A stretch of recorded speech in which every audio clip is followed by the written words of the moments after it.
This is Comic Picks by the Glick. Hey, I'm your host, Jason Glick. Hey, Jason Glick, what's going on, man? Hey, John, it's going pretty good. How about yourself? It's going great. That's good to hear, man, because I am glad to be here talking about this series because, man, there was like a point when I was worried that, it was not going to be completed at all. It's like, because this is All Rounder Meguru by Hiroki Endo. And, as longtime listeners, readers of, my podcast and blog will know, I really, really liked his series, Eden It's an Endless World, that Dark Horse was publishing, like, for a somewhat consistent period back in the aughts. And eventually, but because no one actually bought that series, they stopped with Volume 14. And, that was thoroughly disappointing. And, I'm I wish that at some point they'll get back to publishing the series, or at the very least acknowledging that nope, we're not going to do it again. And if someone wants to like publish the series again, we'll let them go with what they're doing. But that hasn't happened yet.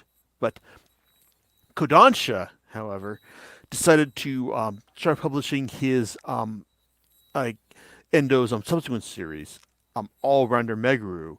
It's like af- afterwards. It's like, and it's like I realized that they probably they have realized that, oh wow, it's like Dark Horse's publication of Eden is in this world, you have set the sales charts on fire, but we're gonna do his MMA series. It's like, and we're gonna publish it and see how that goes. Well, as far as that goes, it turns out that you know that posting this series digitally did all right by them. And it's like I am not really an MMA type person, but when hey, you tell me that, hey, like the guy who did Eden Incident in the Swirl is doing a new manga series. It's like I am gonna be there from ground one. It's like, and yeah, it's like, and well, initially the series was published like 3 volumes on a monthly basis, and then things got sketchy from there. But then eventually solidified in a bi-monthly basis, which is how we've got to the final volume, like several weeks ago at the beginning of March. Well, I am glad to be talking about the finale of this series as it goes. And it also turns out that, well, it's like we've actually got someone on our crew who is actually familiar with MMA, because, well, my experience with MMA basically kind of begins and ends with this series. So hey Myron, it's like, Hey, how how's it you doing, going? man? Oh, doing great today. How you guys doing? Yeah, it's like I'm glad you're here, because I mean, because when I'm talking about an MMA series, I mean, my experience with the series basically begins and ends with the fact that, hey, it's from the guy who did It's an Endless World. But I mean, you actually sat down and read the first volume after I asked you to I guess talk about this, because I mean, this is even dealing with a specific form of MMA called Shuto, which is not, I mean, maybe not specifically detailed to Japan, but how does it work and all? Well, I mean, it's from reading this volume. Shuto is a mixed martial arts, and that's the core of MMA. And so you know when if to make yourself more versatile and a more competitive fighter, I mean, you definitely want to um, broaden your skill sets. I mean, there are different fighters that I've seen watching UFC and different MMA pay-per-views where they have stronger backgrounds in certain style, like Brazilian jiu-jitsu or wrestling, striking. And from reading this first volume, I was thoroughly surprised on like the detail of the background that they cover when training, and different people's weight classes. Like, I know you described this to me originally that it's more of a sports manga instead of like a frivolous fight manga like your Dragon Ball and Naruto's and stuff like that. Which not disrespecting, because I prefer those shonen. animes as well, but I do love my sports animes too, like Slam Dunk being one of my favorites. And you can kind of tell like the author really really looked into the detail of this world of mixed martial arts. And from what you suggested to me reading the first volume, I mean, I was drawn in from the jump to see these two kids, Takashi and Meguru, practice, uh, this more defensive style karate, and the events that took place in Takashi's life kind of like spiraled him to dig deeper into getting stronger. And of course, Meguru had his own reasonings for wanting to get stronger as well. I mean, both of these kids are presented as good friends. They've been bullied, and want to stand up. So by the time we get to them as teenagers in high school, we see where they're at in their journey to becoming a stronger fighter. And I was, I kind of like this particular mechanic in certain stories where the once best friends are now rivals, or they're now enemies for whatever particular reason. Like their paths have separated. So we first see Meguru's first amateur match against his one-time good friend Takashi. And just from the jump, I could already tell like Meguru was going to get his ass beat, because we're presented, and this is one thing I didn't understand. Like, Meguru seemed to be stronger with grappling, yet at a younger age, he's taken karate. So it's like, I don't know if he kind of like didn't start practicing his striking skills or kind of let that go. Because it's like he and Takashi, like they're both like karatekas at heart. It's like we're interested in like them practicing like like karate like as an art at the beginning. Right, yeah, as an art, not necessarily like as a defensive or for fighting, but still, like he still has that background when it came to striking, to where like I just didn't understand why he didn't like start using some of those techniques, because Takashi came through with his strikes and kept them at bay. And I love the detail that they that the author illustrated with their fighting, when they demonstrated that mid kick that could be pivoted by the knee to a higher kick. And I love how he illustrated that detail on how that mechanic works and how that technique works. And it was used in order to get the upper hand on Meguru in his first fight. So I could really tell, like, the author did his homework and really presented more of a sports perspective than just a pure action Your shonen manga. Correct, yeah. And so like it was very interesting how that was presented. And one of the interesting facts that I particularly enjoyed in this volume is kind of seeing the training regimen. And so like after Meguru's first loss, he continues going to the gym to train, but then learns about a pro training session that happens later at night, putting in that extra work to become stronger. And I'm not sure if this is pertinent to different gyms within real MMA, but just kind of seeing some of the exercises that they've done in order to warm up before their major practice bouts.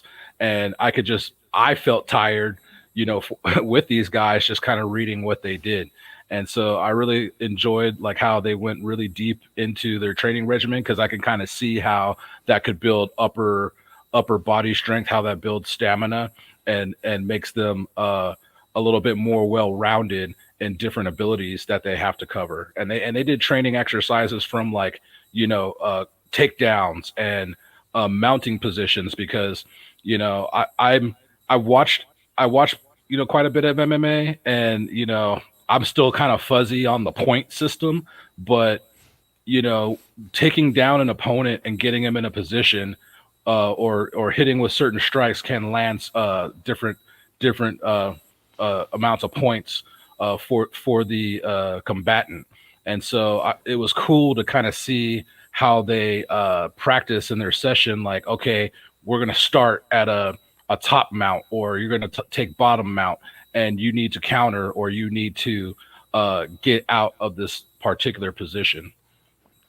Yeah, it's like I mean, it's like what like the what the like what kind of point system, what kind of points the characters get, like in terms like like striking and grappling. It's like in terms of matches, like that's actually like something that like comes into play like really like significantly as far as the series goes. Like as it goes on, like when we get to like the tournament arcs as well. It's like it's like it's like and the thing about Meguru is that he's kind of like initially he's presented as kind of like a just not anything special. I mean, the series is called All Rounder Meguru, but it's like I mean, yeah, it's about him, but you don't necessarily get like his like his special abilities like until like a couple volumes in when you find out that oh well Meguru is actually well he's like it's like well he's got a certain competency like towards MMA. Like he's actually really good at just like finding out about a move and then integrating it into his attack repertoire like on instinct. And when you first brought this title up to me and we kind of started talking about it, I mean, just the title alone, all rounder, gives me the impression that, further along the line, we go down this story, he's going to step up his game in a lot of different aspects of martial arts. Like, yeah, he's traditionally trained in karate, and his grappling is pretty good, but with each opponent he's going to be facing, in the amateur line, he's going to learn and incorporate different move sets and different styles. And I would presume by the end of the series, just become an all-rounded, better fighter.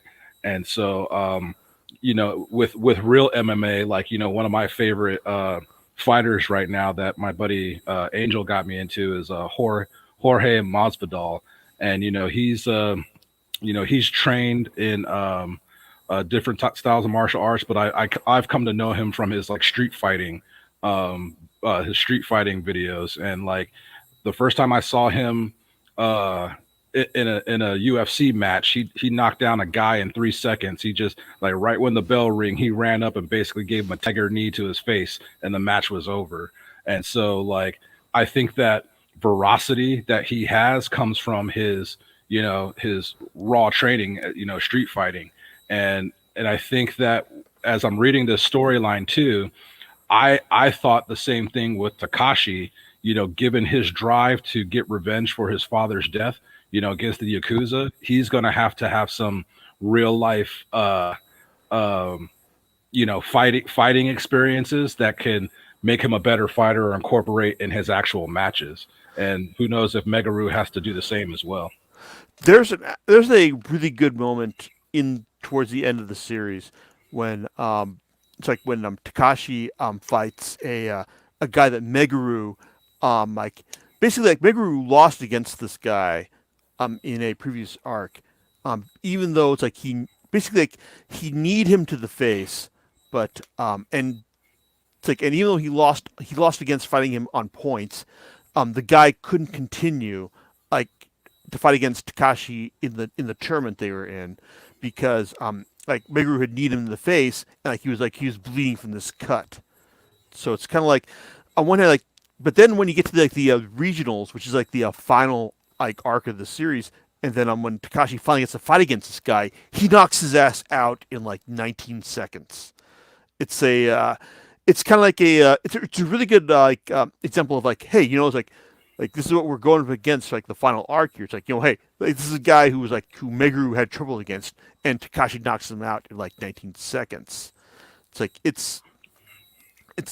there's like I mean like Endo is like he's very well aware of like the like the standards of like the like the fighting arc tournament like standard for the like for these kinds of series, but and he also knows a pretty good way how to play them as well, and it's like and I think that's kind of pretty, that's like one of the key things about the series as well, like that he's got like a nice, he's got a good understanding of how these series, how this fighting is going to go, but at the same time, it's like like he's well aware of the conventions at the same time, especially since like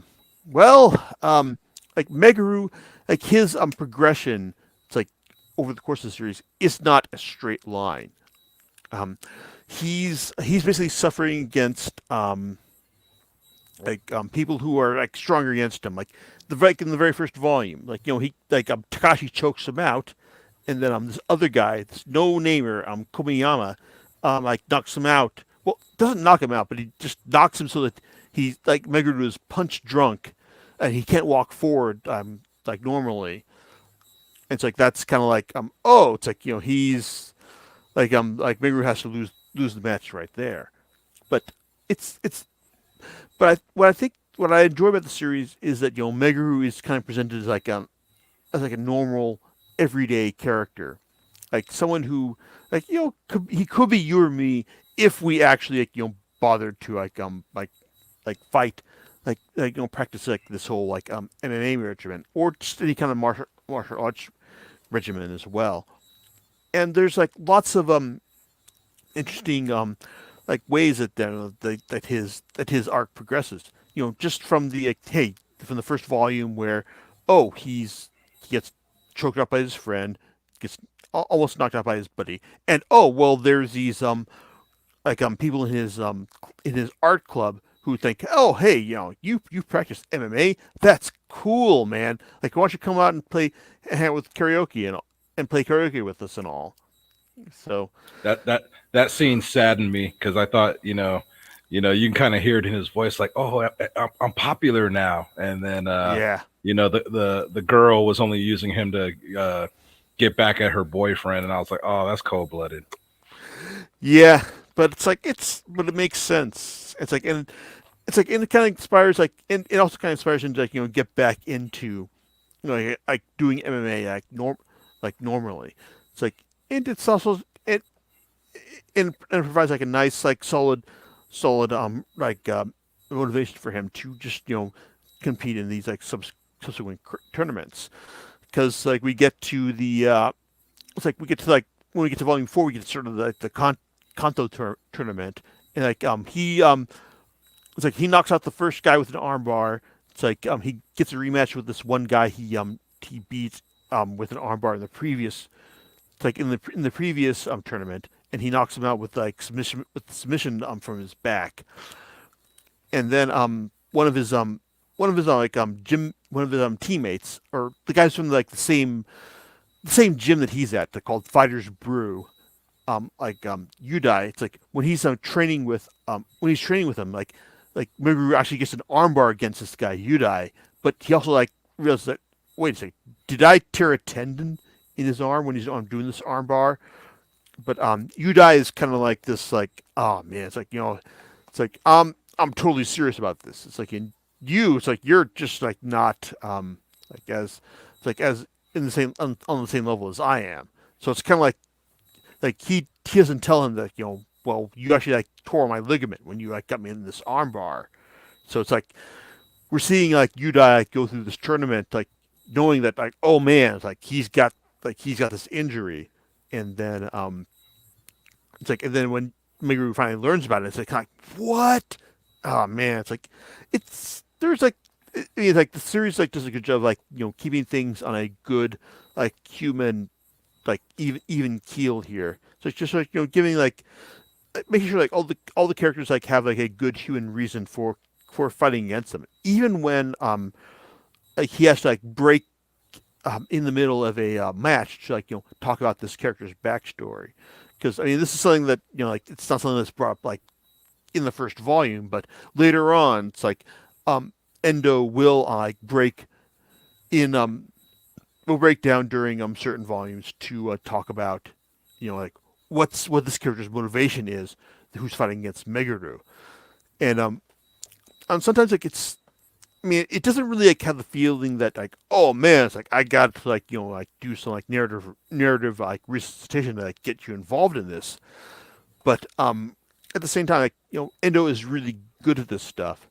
to the point where it's like he's able to like give us this motivation for like what the character who's fighting against Meguru, like what his motivation is, and then like basically like give us a reason like why it's not just like this character isn't just like oh he's just like some guy fighting against our main character. It's like and that's good. Like I like that. I mean it's like sometimes it kind of feels it kind of gets it slaps into formula. But more often than not, it's like I think that Endo does a good job giving us like a good reason why we should be invested like in this like other character's fight against Meguru for the most part.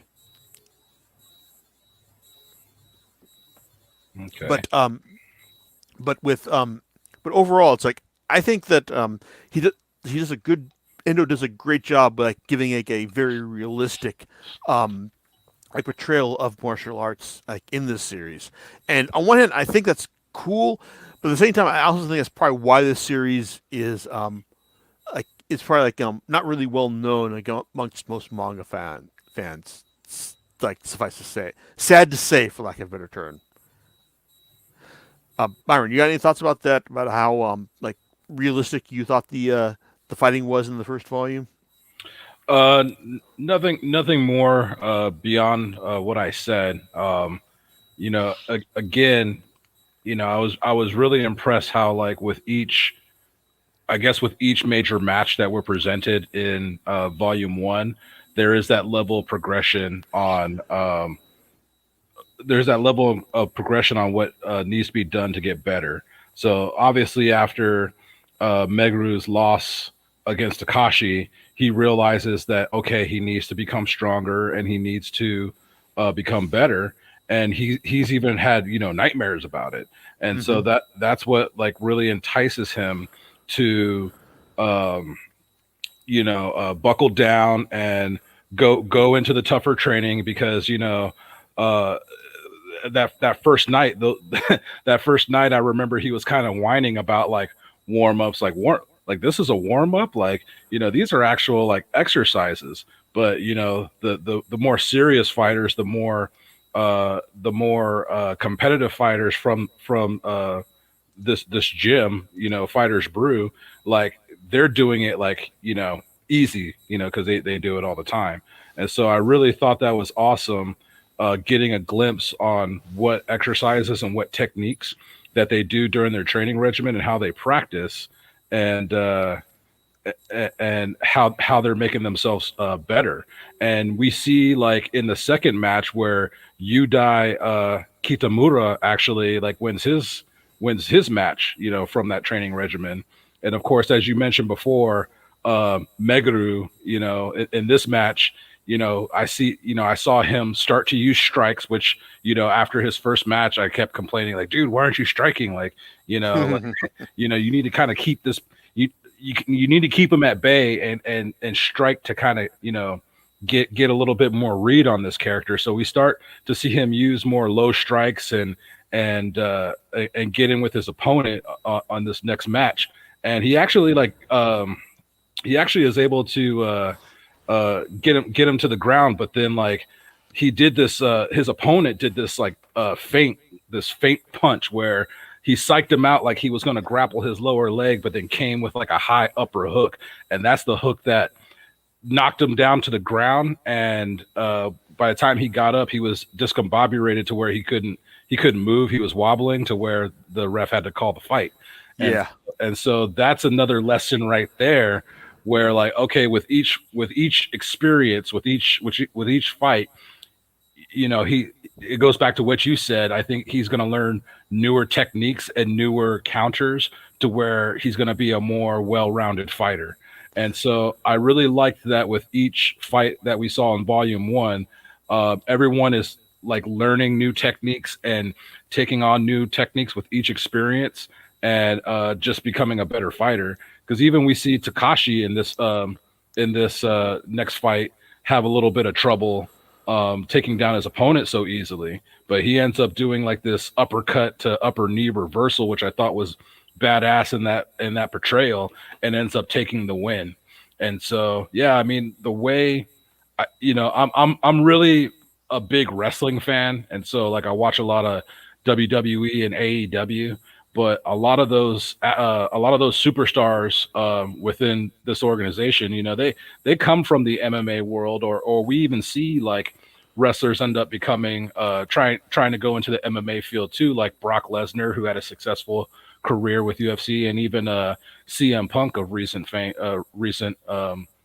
transfer to that genre. But you know, having that background in wrestling techniques while trying to learn newer techniques will give those fighters an edge in trying to compete within the MMA sport. And so I thought this anime, or this manga, I should say, did a really good portrayal, at least from volume one, on how training works, on how the matches work, and they actually like go deeper into like how actual matches are graded and how points are awarded. And so I really thought it was deep on how detailed the author captured that, and also too I was intrigued by the human side of the story, like how we see Takashi's father as like a his home life, his father being like a yakuza, like involved with the yakuza, and his mother, ran out on them, and his father gets murdered, and his whole drive is revenge. And so, I kind of wanted to see um, a little bit more of that aspect as well being fleshed out, because obviously by the end of volume one, we find out the person he's trying to get revenge against has been murdered in prison. So with that, what is your drive now? What is your purpose? And so it'll be interesting to see how this character of Takashi grows in his journey, not only becoming a fighter, but of becoming a man. And also with Meguru, like I found it weird that Takashi even said, "I've always hated that guy," and it's like, why? I never got any indication from their childhood, like what would give him the cause to hate Meguru. So it would be interesting to see like how does that flesh out? Like, does that make them bitter rivals, or is it more or less like there's some type of like jealousy that Takashi's always had against Meguru, and eventually, that kind of gets squashed out. Like, how serious is this hatred towards his, one-time best friend? Yeah, it's like that's the whole hatred thing isn't what really played up over the course of the series, because I think that that the mangaka like reframes it as more of a as like a difference of perspective as the series goes on. Because as the series goes on, it's like we get like certain like I mean most of it is just kind of like tournament fighting, like who's going to be like the character like the character's next opponent like in whatever particular tournament that's going on. But we get certain like storylines that don't involve like tournament fighting when such as when Takashi has to fight against some guys who are beating down his like one of his host coworkers in an early arc back in volume 3, I believe. It's like it's like and then we also find out like much later back in volume 3, volume 13, like at last when we find out like just why Meguru started doing MMA in the first place. And then but before that we also find out just just kind of like what more about Takashi's motivations for just becoming strong and all. It's like, and as the series goes on, it's not really reframed until and this is like maybe it's kind of a failing of the series, but like it's not until like volume 18 when we get like a good reframing of the conflict between Takashi and Meguru. When we find out that Meguru, it's like he's doing this because he has fun, because he views like MMA as kind of like a more like a vehicle towards self improvement, where Takashi kind of like views it as kind of like a means to be becoming strong, and that if anything, like his disdain towards Meguru, like as far as like like why like I always hated that guy. It's more because like he like Meguru like never kind of went all out like back in the day. It's like that he was just like kind of someone who was just like in this to have fun. It's like and that in the end like the conflict between him and Meguru is all about what's the better like path in life. Is it better to pursue this form of martial arts to have fun, or is it to become strong? So it's like the Goku Vegeta equation. Yeah, that's a good way of phrasing it right there. It's like I will say that because it's the more realistic take on martial arts, it's maybe the answer to that is maybe not the answer you're expecting, but it's probably the answer. It's probably the answer that makes sense more than anything else. But at the same time, though, it's like there's like a lot of good fights to be had over the course of the series. I mean, like the just watching Meguru like come up in the various tournaments like is a lot of fun because maybe because like there's not like a solid path to like oh well what how is Meguru going to follow these things to become the best fighter, and because you kind of assume that because his name is in the title that oh he's going to be like the best guy and all. Mhm. Yeah, but there's like a but because like it's we're doing a more realistic form of martial arts. Like it's like Meguru loses a lot more times than you'd expect, like in this series. And on one hand, it's like I can understand that, but at the same time, it's like when he does win, it's something that really feels earned and all, especially in like the mid volumes when they're in the Kansai arc when he's like fighting in a tournament down in that region, and he's fighting against this guy Keiji Mitsuha, who was a former wrestler, like not but he was disqualified due to fighting with dirty tricks, and now he's like turned his like focus towards Shuto, like Bigger's like this guy's like he's a former Olympic wrestler. How the hell am I supposed to beat this guy? It's like, and then like when you see them fight, I mean like Mitsuwa is like guys like he's got like this smug look to him that's kind of like oh man, it's like he's a huge dick, and he's how much of a dick is he? He's the kind of guy who will like get the like the top mount like on Meguru and then like get off him so that like hey I get the point, and like now that I've got the point I'm ahead of you. Not just like I can just focus on just like beating the crap out of you like for the rest of the match.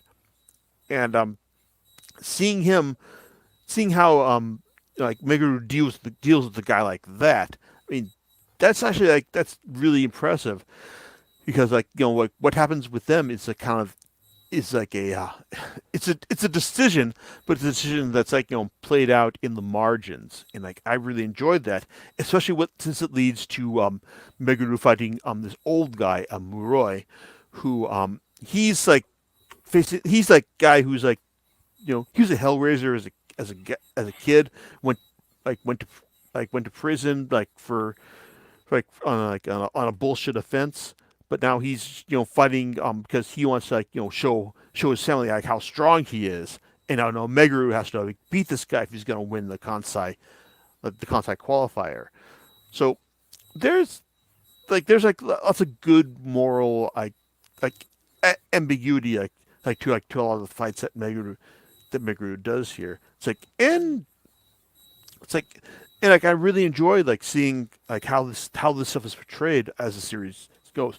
One thing I also really enjoyed as far as the series goes is that there is a romantic subplot in the series that is introduced when a kickboxer character Maki, who is introduced in volume 2, and like she's a total tsundere character, someone who was like outwardly it's like just like mean and it's like just and surly, but when you get to know her, she's also kind of like kind of has her own like sensitive side as well, and while she's just kind of like she's kind of like disdainful towards Meguru initially, it's like they eventually develop a good rapport when they're training together, and they also like give each other like some good like pointers as they're fighting together as well. And eventually, Maki realizes that she's in love with Meguru. Well, not really in love, but she's like totally crushing because they're both high school characters, and this is actually like fun because the series like kind of treats them as a total joke because like Meguru is like totally um oblivious to Maki's feelings, and when Maki like talks about her feelings to her family, they're kind of like, oh, yeah, okay, so yeah, you like this guy, screw him, because that's how we go. It's like that, and that's it's like it's fun. It's like it's just fun seeing like like them treat like the series treat this like this the romantic subplot of the series as a huge joke, and it's a lot of fun. It's like and it's makes it as a real it makes this subplot like a lot less annoying than it could have been. It's like and I enjoyed that, and also like seeing Maki it's like develop her kickboxing style over the course of the series. It's pretty cool as well because like she gets some solid opponents as well to the point where like she is a much more vicious fighter than Megadu, to the point where like at one point she gets disqualified in a match because she throws an elbow at her opponent, and that's Wow. like yeah that's like outlawed in amateur shooter as well because like one thing that's made like a explicitly clear in this series is that there's like a great difference between like amateur shooto and professional shooto because there's no like elbow throwing and there's no ground pounding in here. It's like that's that like I mean like I didn't know anything about like shooto beforehand or MMA really, but it's interesting. But they do a job. But Endo does a good job of like outlining the rules. It's like as like what's allowed and what's not, and especially like when you get to volume 13 and then the nationals begin, and it's basically like a 6 volume run to the final conflict, and like it's basically a like man, it's like you think like 6 volumes of like a tournament arc. Well, it's like it's like Endo has you covered there. I mean, he's got plans like how everything's going to turn out in terms of like what everyone's going to do there. It's like and also with compared to like something like Slam Dunk, which like I believe is an 8 volume like final arc. Like it's played out pretty well. It's like and I think that like the various fights that Meguru undergoes like like over the course of these this regional arc, it does a good job of like basically like setting things up to his final like confrontation with Takashi. It's like in fact like there's even a point where like he's not able to get the submission on one guy, and then it goes to the judges, and when it goes to the judges, it's a 30-30 tie. And so Mm. then they got to go to okay, well we got to go to the split decision. It's like wow, it's like it's 2-1, and it's like man, it's like because you're thinking like okay, it's like you want to like build up Meguru as like like a credible fighter against like Takashi for this final fight, but man, it's like for him to get going to this final fight with like a 2-1 decision for him, man, it's like it's tough. But I will say that like writing about this in the next to last volume, it's like I think that I mean like Endo does a good job of like setting up Takashi as like hey don't want to bet against him, and as far as I guess like when we're getting like to the end here, it's like to the final volume. It's like guess what this podcast is all about. It's like the final round between Takashi and Meguru. It's like you kind of feel that okay, well Meguru's name is in the title, so he's got to win. But man, it's like Endo like really plays the back and forth here extremely well to the point where I think that this the final fight between Meguru and Takashi's is arguably the best fight in the series, more so than Meguru's fight against Kijimitsuya, which he won in a decision, like barely. But seeing like how things turn out against him, like because it's basically it's more played against him. Like it's more when it's when Meguru and Takashi are fighting. It's not really a fight against like who's stronger. It's more like the idea like whose ideology is right. Is Meguru's ideology about like do I want to like play this compete in like shuto in MMA to have fun? Is that the right agenda, or is Takashi's agenda like being strong or not having like the the ability to lose against someone like you ultimately respected? Maybe that's kind of a retcon, but Takashi, it's like he gives some signs that he thoroughly respects Meguru. It's like in his abilities, like to the point where he smiles. It's like and his in towards the end of the match, and his coach basically says, hey, you're smiling. It's like you're gonna lose. That's like the first time that you're gonna like get your ass kicked right there.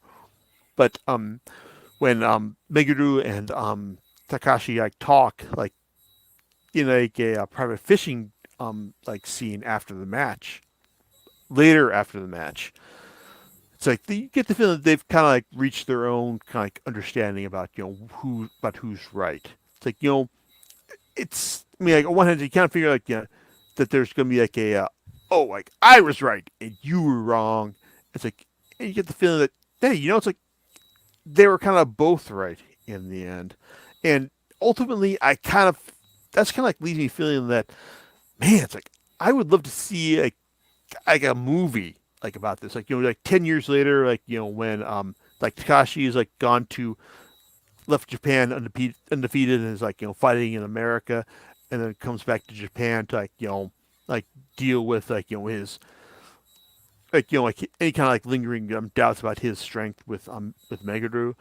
But overall, I think that the end of the series wraps things up pretty well, and it also does a good job of like settling the Meguru Maki romantic entanglement as as well, to the point where it treats like that whole thing as being a like as a complete joke, and I kind of appreciate that because I mean, hey Myron, it's like remember how like in Slam Dunk how Sakuragi's his romantic entanglements are just kind of like like pass off as kind of like hey like I like you and I'm going to go and like win this game, Mm-hmm. and that was it. Yep.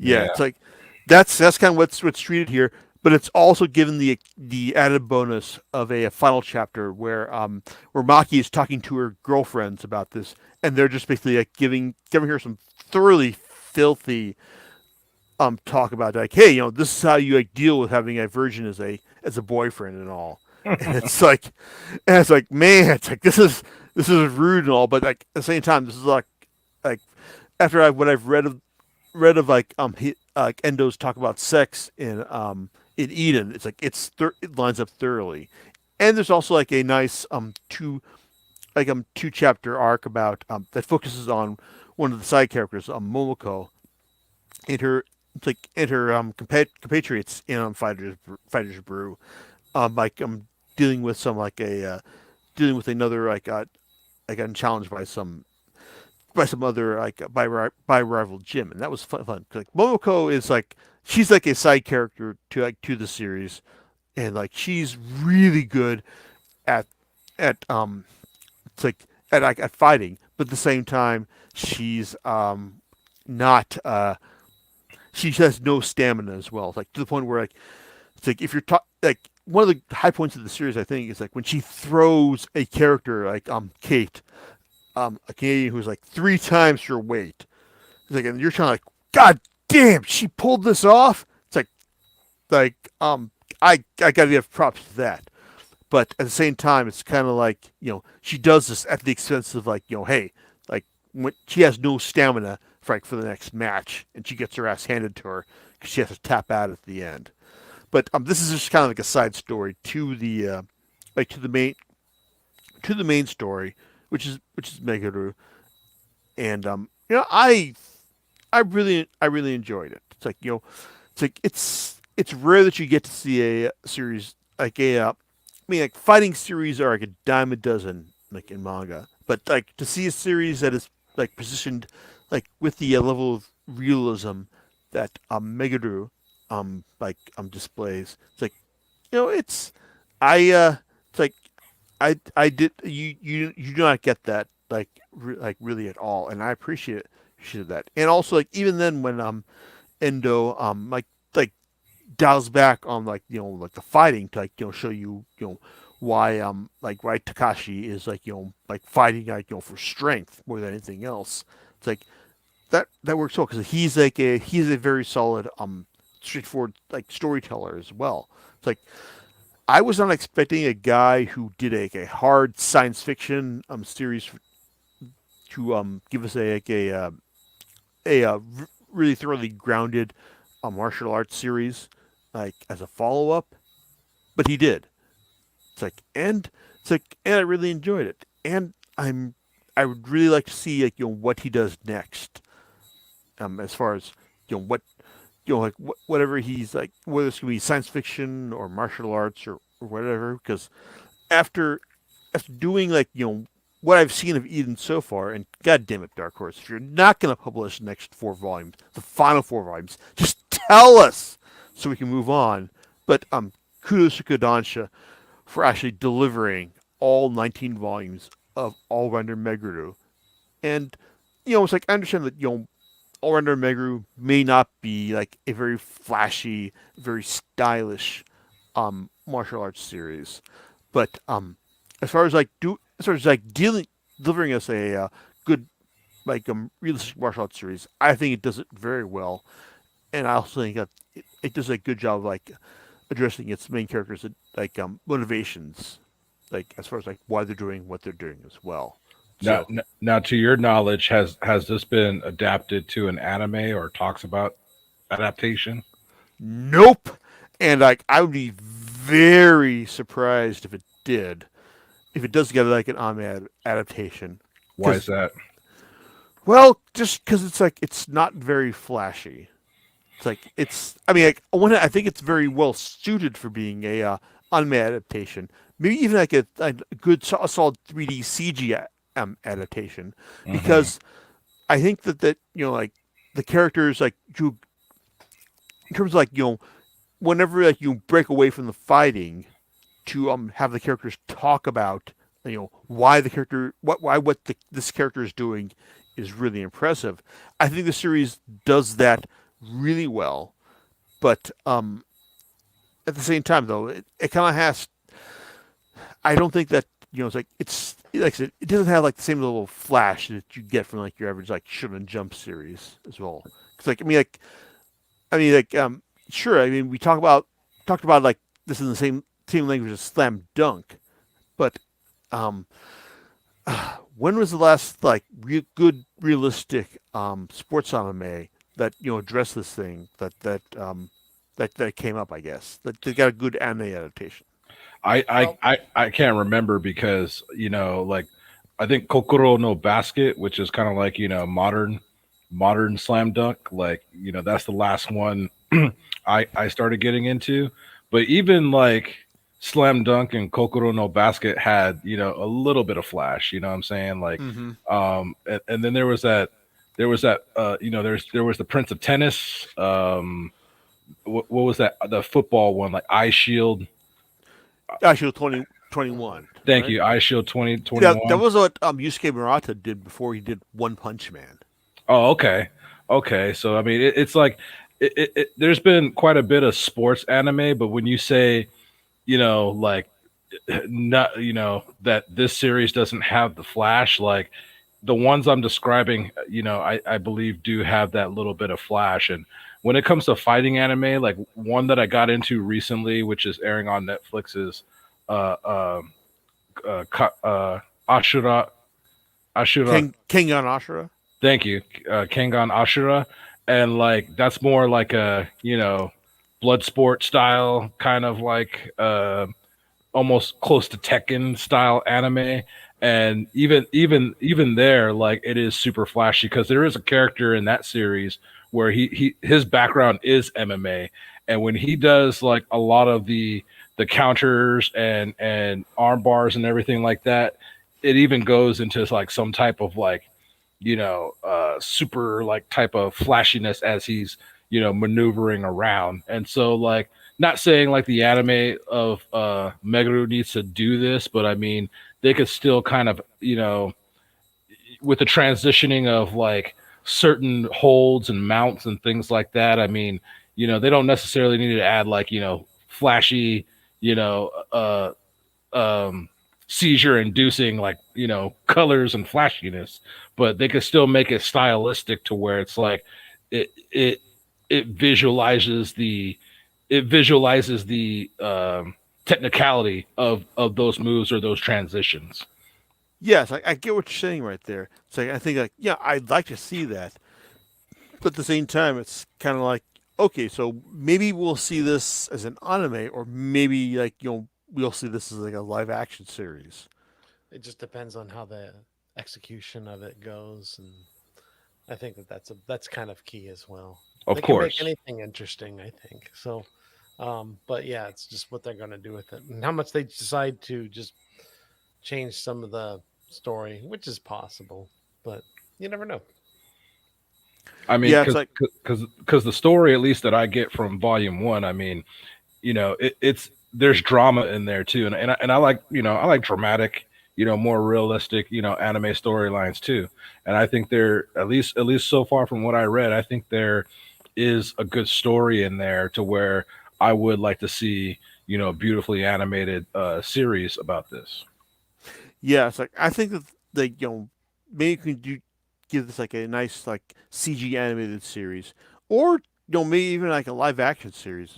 It's like as well because like it's like the series is like very well grounded in like the realism, like as far as like like what regular people can do like in terms of like martial arts. Hmm.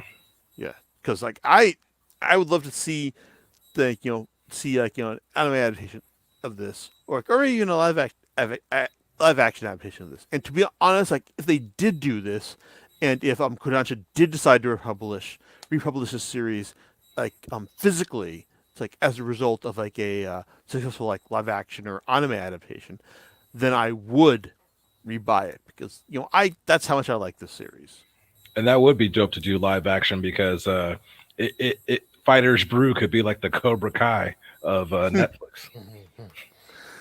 Yeah, well, it kind of already is. Like, I think isn't like Netflix already doing Cobra Kai? They've got the rights to Cobra Kai right they, now. they got the rights to Cobra Kai, but then it's like seeing kind of envisioning like what how Cobra Kai the series is like a live action series of Meguru and Fighters Brew kind of being like that that underdog gym trying to rise to the ranks of the amateur MMA division. Like I think that would work as a live action series as well too. Yeah, it's like I'd like to see that as well. Like I like to see like any adaptation of Meguru, just because I think that like the series deserves like more like attention than it's getting right now. But then again, it's like it got enough attention. I applaud Kodansha USA's like dedication to publishing the series to its end. Which hey, Dark Horse, I'm still waiting for like word on when we're gonna see the end of Meguru or end of Eden. It's like or whether or not you're actually going to do the end of that series. So And I'm sorry, I think you mentioned this earlier in the conversation. Like I remember you mentioning the aughts, but when did this series release and when did it finally end? it's like it ended. I don't. It ended. It started in the aughts, I believe, because like it's 19 volumes, Hmm. and I believe it ended maybe like 3 or 4 years ago. It's like I don't actually have like the dates off the top of my on hand right now, but because but I think that like Kodansha maybe like decided to do like Meguru because like Dark Horse had established um maybe kind of a potential audience for mangaka Hiroki Endo's work with Eden and his it's like and his like short stories Tenpenshu. But as far as like actually like finishing them, well, it's like like kudos to Kodansha for actually doing this, but Dark Horse, oh man, it's like why you gotta let me down after all this time, man. It's like ah, it's like I would like at least like to know. It's like, are you gonna like finish it, or are you just gonna like just not gonna do it, like or after all this time? It's like I just want to know like when can I just sit back and read the scanlations of like the last 4 volumes without guilt and all. Hey, if there's one thing that I can attest to, from my time communicating with Nintendo and at times Xbox, strong letters and strong emails can help push things along. That's a good point. Good point right there. It's like I should do that, and I should also just like asset the asset of Dark Horse like next time I see them at a convention as well. And Once and these and, conventions start up again. and be super annoying. Like do it like once a month. Yeah, it's like I get that. I mean, that may not be like how I roll, but I can definitely understand that right there. Hey, I did that for Asura's Wrath, to have that backwards compatible on Xbox, and sure enough, like it got. Not saying it was me, but a lot of fans were clamoring for that. But I would always send emails to Xbox and their suggestions, like, "Hey, what's up with that Asura's Wrath backwards compat?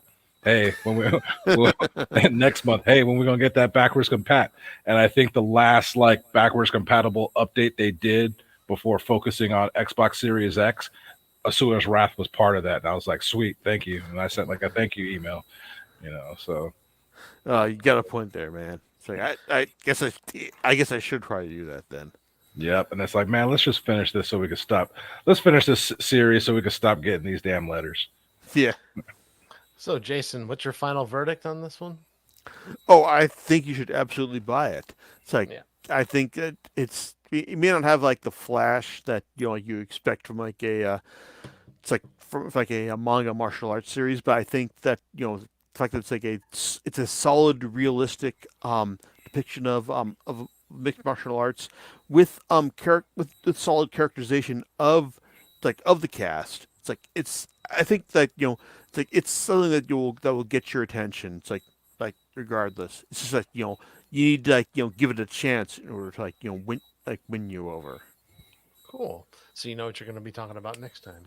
Next time I'm gonna like talk. I haven't talked to him about yet, but I'm sure like Rob is going to be willing to talk to me about the latest X-Men event, Ten of Swords or X of Swords. It's like depending on how you view things. Because hey, it's like we are like huge fans of like X-Men around here.